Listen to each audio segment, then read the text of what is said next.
So today we're going to talk about something that I believe all writers struggle with, and that's time management. Especially when you're a very busy person, you're a student, you have a full-time job, whatever your case may be, finding time to write can be difficult. And one of the biggest things that people will say is, if you can't find time to write or read, you don't need to be a writer. Well, they're right. As much as we all hate to admit it, they're right.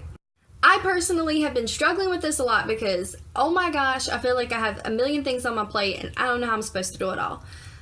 From working a full-time job, being a grad student, trying to find times for friends, family, dating, still writing, still having fun, cleaning my apartment, doing everything that we do on a day-to-day basis as people, as adults, is hard. It's really difficult. And the number one thing that I have to say is, if the people in your life, such as your friends and people you're dating, not your family because they don't count, you can't really cut them out, but if those people, your friends, are not supportive and do not understand that you're a busy person, cut them out. I'm telling you right now, you don't have room for that. You don't have time for that. Don't respond to the text messages. Don't stay logged in on Facebook. Just cut it out. Just be done with it because it will make your life a million times easier. And one of the big things also is stay logged out of social medias. If it's going to interfere with your day-to-day life, like Facebook Messenger will do, log out. Don't bother with it. You need to focus on other things first and foremost, and if you have time to check at the end of the day, then you have time to check. If not, so be it. So with all that in mind, I decided to kind of give a template of what I am hopefully going to follow to help myself with time management, because I'm doing all of this stuff and I'm trying to keep things scheduled, but things, pop up in the middle of nowhere. Sometimes that happens. But if I personally have kind of a schedule to go by, it helps me. I like to feel organized and I like to have things coordinated the way I want them to be. So, with no further ado. Okay, so you can see here, this is me okay, all these things that I need to do. All right, cool. So, this is this is what you should do, Brittany. For example, Monday through Friday, I have a set schedule. I work 7 a.m. to 4 p.m. So my thought is, instead of waking up about 5:40, if I wake up at 5:30 or 5 o'clock in the morning, then I have time to write. If I sit down from 5 a.m. to 5:30 a.m., bam, 30 extra minutes, I could do a blog, I could write, whatever my heart desires. Something else I forgot to add that I like to do is work out. I'm trying to maintain weight / lose a little bit.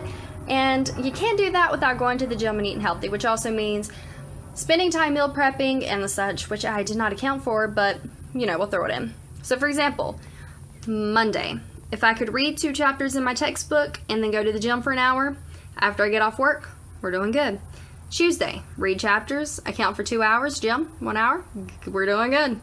Wednesday, instead of reading the chapters, work on discussion posts and go on a date. On Thursday, Skype calls, gym. Friday, respond to discussion posts, and then do some yoga, hang out with friends. Saturday, visit your family, go on a hike, go on a date. Sunday, read chapters and go to the gym.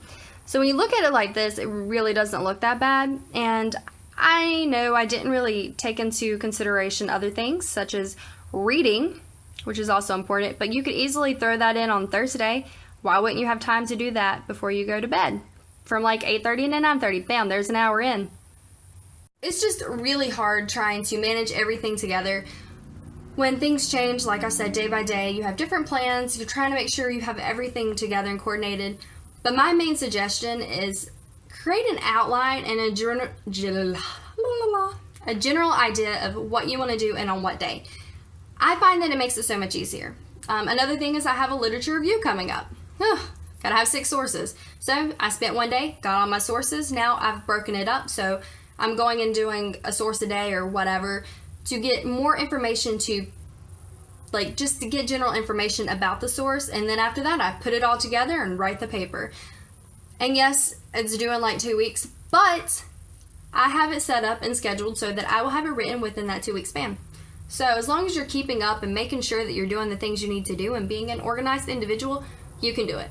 If you set yourself up to wake up at 5 a.m. and you say, I'm going to write for 30 minutes, and you actually do it, you're doing something right. You're making time for writing. You're making it a priority and putting it on your schedule. And I think by actually seeing your schedule, it helps you to keep up with it. It helps you to actually see and to have like a direction setting goal. Oh, too much HR going on, I know. But it's like direction setting. It helps. It really does. I know it's kind of short, but that was just my video for today, talking about time management, because like I said, it's really relevant to me right now, and I know other people are most likely definitely struggling with it as well. So, until next time.